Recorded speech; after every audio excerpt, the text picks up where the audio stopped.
Alright, welcome to today's lesson on the history of management principles.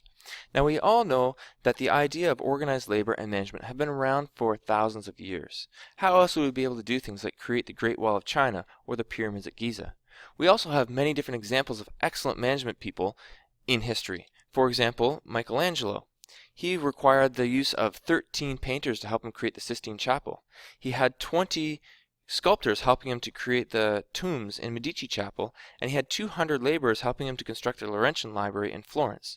Throughout this time, he was responsible for the hiring and training of his workers, assigning them tasks, record keeping, problem solving, all of the different tasks that we expect of a modern manager today. And he did all of this without the benefit of any principles or theories or ideas of management to help him get the most out of his workers. These theories didn't begin coming until the mid-1700s, when Adam Smith developed the idea of division of labor. Now, division of labor is based on the idea that we want to focus the training and labor of our workers on a very specific task so they become perfectionists at it, as opposed to having them be more generalized workers doing a variety of tasks. And this came from studying a pin manufacturing company. So he looked at this company that employed 10 people, and each of those employees would create an entire pin from beginning to end. And as a result, the company was able to produce 200 pins a day. He then took those same 10 people and specialized their tasks. So each one was responsible for a specific portion of creating pins. So I don't know, bending a pin in a certain shape, sharpening the tip of it, adding the clip part, I don't know, all those different parts. Each person would have a specialized task. And by doing that, the productivity was able to increase to 48,000 pins a day. These principles of division of labor and specialization of tasks are still used today in many mass production plants. Now, the idea of management didn't evolve any further until the early 1900s, when there were a number of different ideas put together that we call the classical approaches. And these are all related to each other because they're based on the assumption that people are rational. People are driven by economic concerns. In other words, we workers want to achieve the greatest personal and monetary gain, and we should develop our management strategies to allow for that and use that to our advantage. The first classical approach we'll look at is the scientific management theory developed by Taylor, Gilbreth, and Gantt. Taylor was concerned with improving the productivity of his operative personnel because he noticed that his workers were only working to about a third of their potential. And you have to remember that during this time, workers' main motivation was the fact that they were going to be employed. So they only work hard enough to not get fired the next day. There was no incentive for them to work quickly or efficiently or much harder. Taylor believed that it wasn't about making these people work harder as much as it was about making them work more efficiently and optimizing the way that work was done so we could be more productive. And he did so by developing 4 principles. The first was to use a scientific method to study the work that was being done and find the most efficient way of doing that work. Then he would find his workers and hire his workers and assign them tasks based on their natural aptitudes. What were they naturally good at? So he could match them and allow them to work to their maximum efficiency using the methods that were discovered before. Thirdly, he would monitor their work performance over time and continuing to provide instruction and development to ensure that they're constantly using the most efficient methods that they had. And last, they would divide work equally between managers and workers. So managers would focus purely on planning and training, and workers would focus on efficient working. By adding those principles of scientific management to his company, he was able to increase productivity by 200%. The Gilbreths would analyze film. They analyzed the film of bricklayers and how they laid their bricks. And they broke down their activities into a variety of movements, both hand and body. He actually broke them down to 17 basic motions that he called thirblings.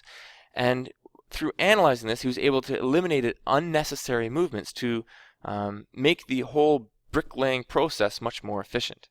This led to advances in job simplification in the way that you do things, making it simpler and thus quicker, and work standards by developing the environment around the workers to make it so that it was much more productive in the area around it. Gantt decided to develop an incentive system. Now remember again, workers were only working hard enough to not get fired. He said that if your workers can produce more than the expected or standard amount that we're expecting you to produce, we will give you bonus pay, and we will also give bonus pay to the foreman. And this was important because it was the first time that scientific management theories had been applied to managers. The scientific management theories are still in use in management today because managers are currently taught to incorporate results-based compensation benefits. We're going to give you compensation if you perform at a certain level. We design jobs with efficient work methods in mind. We carefully select workers with the abilities to perform the certain jobs, so we're matching worker to task. And we create extensive training programs to constantly better our workers and make them more productive over time. The second classical approach we'll look at is the general administrative theory developed by Henry Fayol. He believed that management could be taught. Prior to this, managers just did their job. There was no training to become a manager. But he developed 14 principles of management to be taught in schools. These principles were concerned with making the overall organization more efficient. He had ideas such as the scalar chain principle, which was that communication should have a pathway from top to bottom. That we should have a unity of command. In other words, an employee should only ever have one boss. Unity of direction, so that one activity or project should only ever have one leader. And esprit de corps, which is the idea that we should build harmony and cohesion throughout the company to help make us more productive. Bureaucratic organization is the third classical approach that we'll look at, and it was developed by Max Weber. He sort of noticed that organizations weren't currently reaching their full potential as a whole. And he saw that managers specifically were being assigned based on their social standing. So how long have you been in the company for? Who are you friends with? Who do we like? As opposed to their ability. Weber went on to describe the ideal organization, which he called a bureaucracy, that attempted to remove any ambiguities and inefficiencies. And he did so by developing clear rules and procedures that were impartial and uniformly applied across the entire organization. He developed a clear division of labor, so you see those management structure, organizational structures that we have today. He had formal rules and procedures, and then promotions were based on a meritocracy. So instead of having people promoted because they'd been there for a long time or because we liked them, it was based on their merits or their abilities to do the job well. The next set of management theories that were developed are grouped together as human resources approaches. These are theories that are all linked together because they're based on the assumption that people are social and self-actualizing. In other words, people seek to satisfy social relationships, respond to group pressures, and search for personal fulfillment. The first such theory is the human resources approach brought forward by Follett and Bernard. Follett viewed organizations as communities where managers and workers should work together. So no more should it be a manager telling you what to do and the employees just do it. We should be working together. The manager's job should now be refocused to harmonize and coordinate group efforts and should view themselves as a partner instead of a formal authority figure.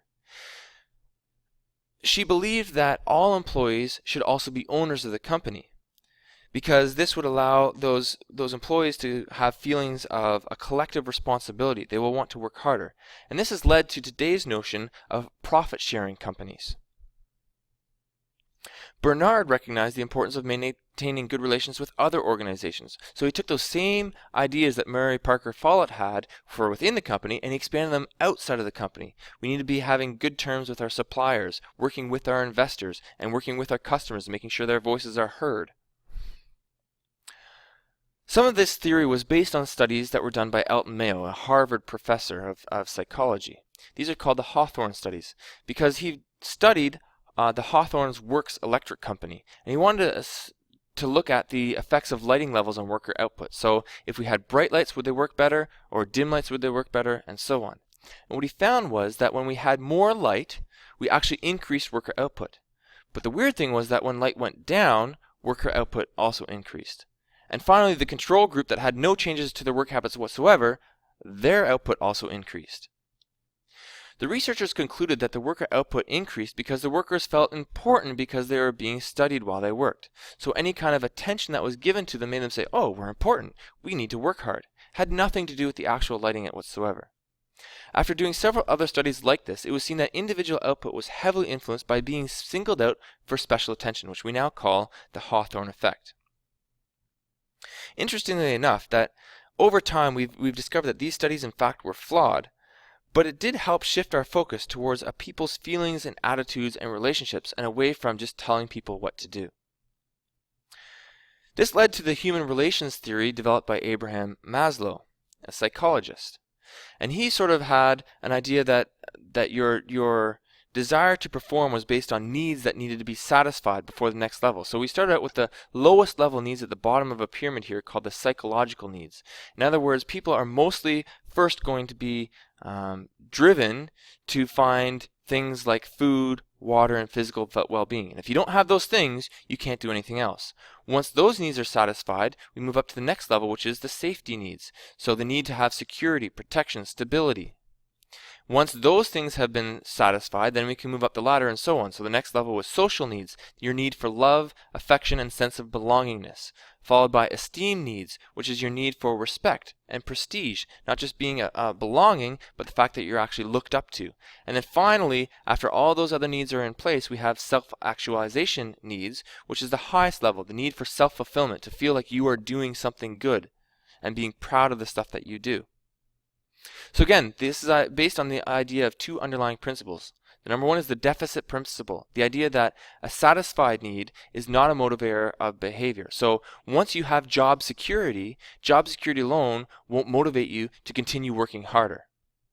The progression principle says that a need becomes motivator once its preceding lower level need is satisfied. So for example, once we have job security, we can then be motivated by the next thing, which is the idea that you belong to this group and company. Both these principles cease to operate at the self-actualization level. So once you reach the top up here, we don't need to worry about that anymore. There's no way that we're looking at the next thing. What happens instead is that we're going to keep on hitting up against this. Self-actualization will allow you to reach more self-actualization. So once we're like, oh, we're doing something good, then you'll want to do something good again, then want to do something good again. It becomes its own self-fulfilling principle at that point. This theory implies that managers need to satisfy the needs of their employees, starting with the simplistic ones first, and then working your way up to the most important self-actualization needs. This is very relevant in today's world in volunteer organizations because there's no monetary compensation to try and force people to work hard. Instead, if the work isn't fulfilling in itself, they will eventually lose interest and will work elsewhere. So you want to make sure that they're getting fulfilled and reaching that self-actualization need to keep them working hard. The last theory that we're going to look at today is the Theory X and Theory Y principle by Douglas McGregor in 1960, the last of the human resources approaches. His idea is that there's two types of managers, a Theory X manager and a Theory Y manager. Theory X managers assume that workers dislike work, lack ambition, are irresponsible, resist change, and prefer to be led. Whereas Theory Y managers assume that their workers are instead willing to work, have self-control, they accept responsibility, are imaginative and creative, and are capable of self-direction. He believes that managers need to shift away from the traditional Theory X thinking where we need to be authoritarian and towards Theory Y thinking where we're looking more humanity and valuing the work of our workers and allowing them to be self-directed and imaginative and creative and contribute to the company as a whole. The implications of this theory are that managers create self-fulfilling prophecies. So if you believe that a worker is going to be lazy and require constant management, well, that's how that worker is going to perform. Whereas if you believe that a worker is going to be creative and have self-control, then that is how that worker is going to go on. So a person who's using a Theory X management style is going to create a situation where workers become dependent and reluctant, which may actually be useful in some forms of management today. Right? If you're working at a company like McDonald's where you have line workers that need to get their job done and often work with younger employees who may not be as responsible. Theory Y managers will create situations where workers respond with initiative and high performance. Theory Y management is consistent with modern workplaces' emphasis on employee participation and empowerment. That's it. That's all we've got for today. Tune in tomorrow where you can check out the rest of management history. I know you're sitting waiting excited and can hardly wait. And then we'll practice what we've learned in class.